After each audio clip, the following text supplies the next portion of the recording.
मैं छत्रपाल सिंह गंगवार जो लोकसभा का सदस्य निर्वाचित हुआ हूँ, ईश्वर की शपथ लेता हूँ। जय हिंदू राष्ट्र, जय भारत। हाँ तो साहब, आज का वीडियो क्या डाला कि कुछ लोग इनबॉक्स आ गए, मेरे प्यारे बदतमीज भाई मेरे, कहने लगे तू इस पर नहीं बोला जो बरेली के भाजपा के सांसद गंगवार साहब ने जय हिंदू राष्ट्र बोल दिया। चलो भैया बोल देता हूँ, दिन में 2 वीडियो बना देता हूँ। तुमने अब उड़ता तीर उल्टा उल्टा भाला पकड़ा है ना, तो उस पर बना देता हूँ। और कुछ भाइयों ने लिखा कि सर जय भीम और जय मीम का मतलब है MIM, यानी मजलिस-ए इत्तेहादुल मुस्लिमीन।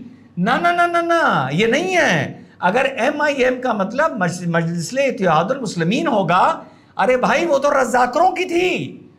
उसी MIM को टेक ओवर कर साहब के दादा हजूर ने उसको भारत के लोगों को मूर्ख बनाने के लिए AIMIM कर दिया, ऑल इंडिया मजलिस-ए इत्तेहादुल मुस्लिमीन। वो तो देशद्रोहियों की थी MIM, जिसको इनके दादा हजूर ने अडॉप्ट किया, जिनके टकने तोड़ तोड़ के धक्का मार के जिनको पाकिस्तान बॉर्डर के पार फेंका गया था।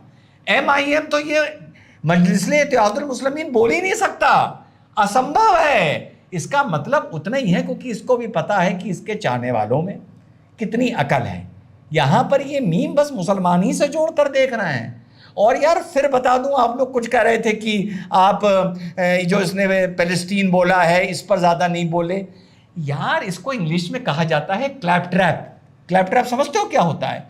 क्लैप ट्रैप एक तरीका होता है कुछ ऐसी बात करना कि लोग आपकी तरफ देखने लगें, लोग आपको सुनने लगें। ठीक है, इससे ज्यादा ये कुछ नहीं है। इसका कोई ऐसा इंटेंशन नहीं है। देखो यार, हम मुसलमान भाई राजनीतिक दृष्टि से बिल्कुल यतीम हो चुके हैं, यतीम।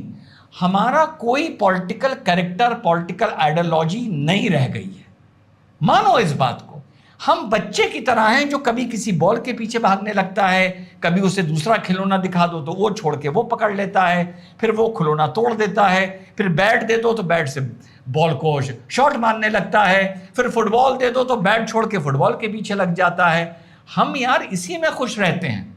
और इसी तरह की डायलॉग बाजी से ही इसका जो चार मीनारा की गलियों का वोट बैंक है वो भी खुश रहता है। ये इस तरह की बकवास ना करे तो ये चार मीनार से भी चुनाव हार जाएगा, है ना। और जो देश में इसके चाहने वाले हैं वो इसकी इसी बकवास, इसकी वो USP है।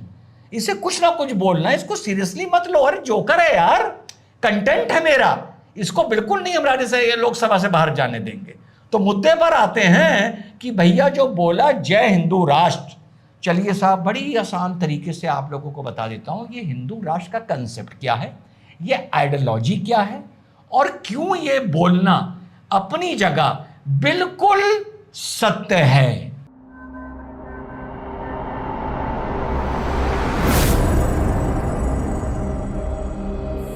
तो साहब इन्होंने ये बोला जय हिंदू राष्ट्र जय भारत, बहुत बढ़िया बात है, बहुत बढ़िया बात है।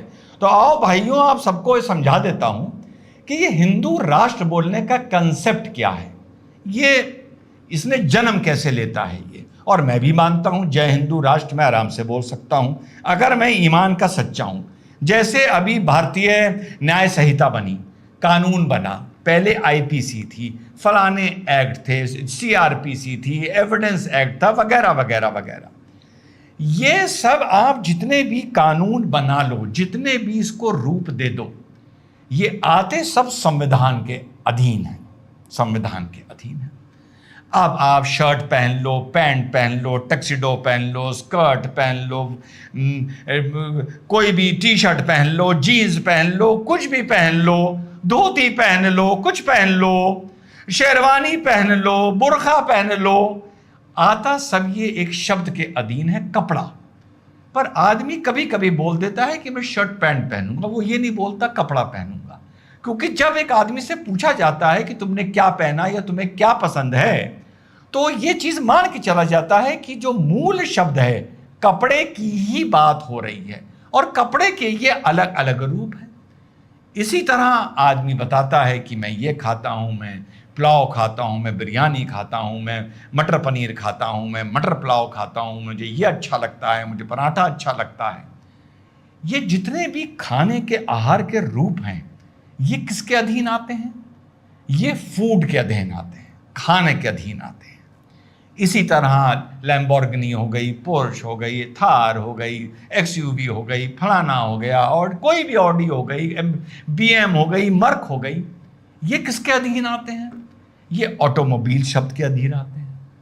पहाड़ हो गए, झरने हो गए, नदियाँ हो गई, वृक्ष हो गए, जंगलात हो गए, मौसम हो गया, ये जितने की भी आपको अलग अलग बात करनी है तो ये आते तो प्रकृति के अंडर है ना। लेकिन जो मैं शब्द बता रहा हूं, संविधान, क्लॉथ, कपड़ा, फूड, ऑटोमोबाइल, प्रकृति, इसी तरह इंडिया हो गया, अमेरिका हो गया, यूरोप हो गया, ये सब पृथ्वी के अधीन आते हैं। तो हम लोगों का एक तरीका है बात करने का कि हम लोग जो मूल ज्ञान है, जो मूल वस्तु है, जो मूल विजन है, उसको नहीं बोलते। हम लोग ऑटोमोबाइल नहीं बोलते, हम लोग कार का नाम ले लेते हैं। हम लोग खाना नहीं बोलते, हम लोग खाने का नाम ले लेते हैं। हम कपड़ा नहीं बोलते, हम कपड़े का नाम ले लेते हैं। हम प्रकृति नहीं बोलते, हम प्रकृति को अलग अलग भाव से समझाते हैं। इसी तरह है भारत हिंदू राष्ट्र। हिंदू राष्ट्र भारत का मूल भाव है, मूल। इसी हिंदू राष्ट्र से जैनिज्म निकला, बुद्धिज्म निकला, सिखिज्म निकला। मूल है हिंदू राष्ट्र। और बाकी तो यहूदी हो गए, पारसी हो गए, मुसलमान हो गए, ये तो बाहर से आए हैं, ये तो बाहर से आए हैं। क्योंकि हमारा जो मूल है वो यहां का नहीं है। ये मैं उनकी बात कर रहा हूं जो मानते हैं हम बाहर से आए हैं, जो मानते हैं। और जो नहीं मानते हम बाहर से आए, हम यहीं के थे, लेकिन हमने इस्लाम का पैगाम, इस्लाम की तलवार, इस्लाम की सोच, जो भी मान लो, जिसी चीज से इंप्रेस हो गए या किसी चीज से फट के अपनी फटी में किसी लाभ के लिए, किसी ज्ञान के लिए, किसी भी चीज के लिए हमने इस्लाम को अपनाया, तो उनका भी मूल हिंदू राष्ट्र होगा। और जो बाहर से आया वो तो यार किराएदार हो गया, या आक्रांता हो गया, या मेहमान हो गया, चाहे वो जितने दिन रह ले। रेंट कंट्रोल के मकानों में चाहे तुम 200 साल रह लो, कहलाते तुम किराएदारी हो। तो ये मुसलमान तय कर ले कि वो बाहर से आया है या यहां का है। बाहर से आया है तब भी हिंदू राष्ट्र के अधीन आएगा, सनातन राष्ट्र के अधीन आएगा। और यहां का है और कन्वर्ट हो गया, चलिए कोई बात नहीं, मैं उसके डिटेल में नहीं जाता, वो भी हिंदू राष्ट्र के अधीन आएगा। सिख भी हिंदू राष्ट्र और सनातन राष्ट्र के अधीन आएंगे। बुद्धिज्म भी इसी के अधीन आएंगे, जैन भी इसके अधीन आएंगे, यहूद सब इसके अधीन आएंगे। ये मूल है। आप कोई कानून नहीं बना सकते जो संविधान के बाहर हो। आप कोई ऐसी वैरायटी ऑफ डिश नहीं खा सकते जो खाने के बाहर हो, फूड के बाहर हो। आप कोई ऐसी पोशाक नहीं पहन सकते जो क्लॉथ के बाहर हो। आप कोई ऐसी गाड़ी नहीं चला सकते जो ऑटोमोबाइल के बाहर हो। आप किसी पेड़ की, वृक्ष की, जमुना की, इसकी कल्पना करना या उसकी बात करना नहीं कर सकते जो प्रकृति की बात हो। इसी तरह भारत एक हिंदू राष्ट्र था, है और रहेगा मूल भाव से। अब आप वैसे ही हरकतें करते हैं कि पेड़ कहे मुझे प्रकृति के नाम से प्रॉब्लम है, कमीज कहे कि मुझे पोशाक नाम से प्रॉब्लम है, कानून कहे कि मुझे संविधान नाम से प्रॉब्लम है। बिल्कुल आसान भाषा में आप लोग को बता दिया। ये जब कहेंगे तो बेवकूफी लगेगी ना। तो हिंदू राष्ट्र, सनातन धर्म किसी पर नहीं थोपा जाएगा, ना सिख पे थोपा जाएगा, ना यहूदी पे थोपा जाएगा, ना पारसी पे थोपा जाएगा, ना बाहर से आने वाले आक्रांता मेहमान या जो तिजारत के लिए आए, बिजनेस के लिए आए, यहाँ पर टिक गए क्योंकि ये जगह उनको अच्छी लगी, अपनी जगह से भाग के आए, वहाँ कोई भविष्य नहीं था। चाहे वो मिडिल ईस्ट से आए, चाहे वो सेंट्रल एशिया से आए, चाहे वो यहाँ के लोग कन्वर्ट हो गए पैगाम से, डर के, सूफी से, तलवार से, अपने किसी फायदे के लिए, बहती गंगा में हाथ धोने के लिए, हुकूमत के करीब रहने के लिए। जैसे कोई आदमी ये पॉलिटिकल पार्टिकल छोड़ के वो पॉलिटिकल पार्टी ज्वाइन कर लेता है, ठीक है। लेकिन हम सब हैं हिंदू राष्ट्र के अंदर, हम पर कोई नहीं थोपेगा हिंदू राष्ट्र का सोच। लेकिन हिंदू राष्ट्र शब्द से हमें बिल्कुल नहीं परेशानी होनी चाहिए। और ये तो हमारा मूल पहचान है, या ये हमारी संस्कृति की पहचान है, या ये उस आइडियोलॉजी की, उस विचार की पहचान है जिसे अपने देश ने अपने देश में हमको जगह दी। बात खत्म हो गई। तो समझ में आ गया ना, जय हिंदू राष्ट्र बोलने में कोई प्रॉब्लम नहीं है। और दूसरी बात बता दूं, जब आज़ादी से पहले कॉन्स्टिट्यूएंट असेंबली बनी कि ये देश आज़ादी के बाद कैसा चलेगा, तो उसमें 389 मेंबर्स थे। 389 मेंबर्स थे कि ये देश कैसा चलेगा, क्या इसका रूप होगा, क्या स्वरूप होगा, किस तरह से यहाँ सरकार चलेगी, किस तरह से समाज चलेगा, किस तरह से अलग अलग धर्म चलेंगे या मान्यताएं चलेंगी। तो एक खांचा बनाया गया कि इसके अंदर, इस फ्रेमवर्क के अंदर हमें इस देश का भविष्य, इसका संविधान बनाना है।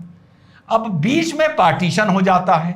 मुसलमान आज़ादी की लड़ाई में अपना मेहनताना लेकर, अपना शरीयत लेकर, इस्लाम लेकर, चांद तारा लेकर कहते हैं कि हमें अलग मुल्क चाहिए।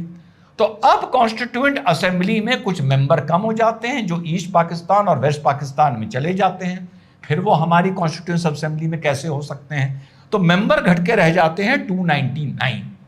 मेरी बस इतनी शिकायत है कि अगर एक फ्रेम बनाया गया था जिसमें 389 मेंबर्स थे और ये मान के चला गया था कि ये अनडिवाइडेड इंडिया है, इसका कोई विभाजन नहीं होगा, भविष्य में देखो कि आने वाले भविष्य में ये देश कैसे चलेगा अलग अलग तरीके से, तो बहुत अच्छी बात है। उसमें एक अलग सोच के साथ वो फ्रेम बनाना चाहिए था, देश कैसे चलेगा इस सोच को डालना चाहिए था। लेकिन जब अपनी मेहनत के नाम पर, आज़ादी की लड़ाई के नाम पर मुसलमान अपना पैसा लेकर यहां से चला गया, ये बिल्कुल फैक्ट बता रहा हूं, जब चला गया तो गलती ये हुई कि उस खाके को फिर तोड़ देना चाहिए था, फिर एक नया लकड़ी लाके नया फ्रेम बनाना चाहिए था कि भैया अब हम 389 में से 299 रह गए हैं, जिनको जाना है चले जाओ, जिनको रहना है रहो। भारत तो 5000 साल से एक सेक्युलर सोसाइटी है, हम सबका स्वागत करेंगे, वसुधैव कुटुंबकम हमारा जहन में, हमारे डीएनए में है।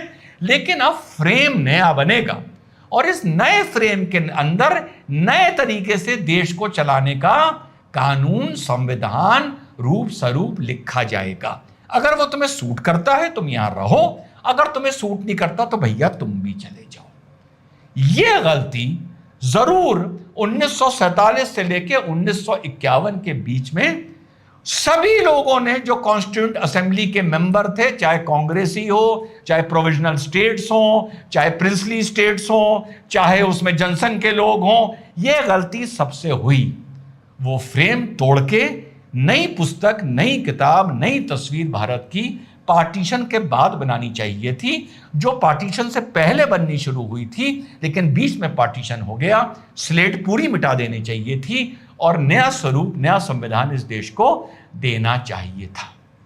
तो हिंदू राष्ट्र इस देश का प्रतीक है, इसका अस्तित्व है, इसकी पहचान है। जैसे मैंने बताया, कपड़ा, खाना, प्रकृति, पृथ्वी, कोई अमेरिका है या कुछ है, लेकिन सबकी मूल पहचान क्या है? मूल पहचान है पृथ्वी, अर्थ, भूमि। इसी तरह भारत में हर आदमी के रहने वाले की मूल पहचान है हिंदू राष्ट्र। उसके अलावा अपना अपना मजहब, अपनी अपनी मान्यता, शान से जियो, किसी से ना डरो, तुम्हारे ऊपर कोई बात नहीं थोपी जाएगी।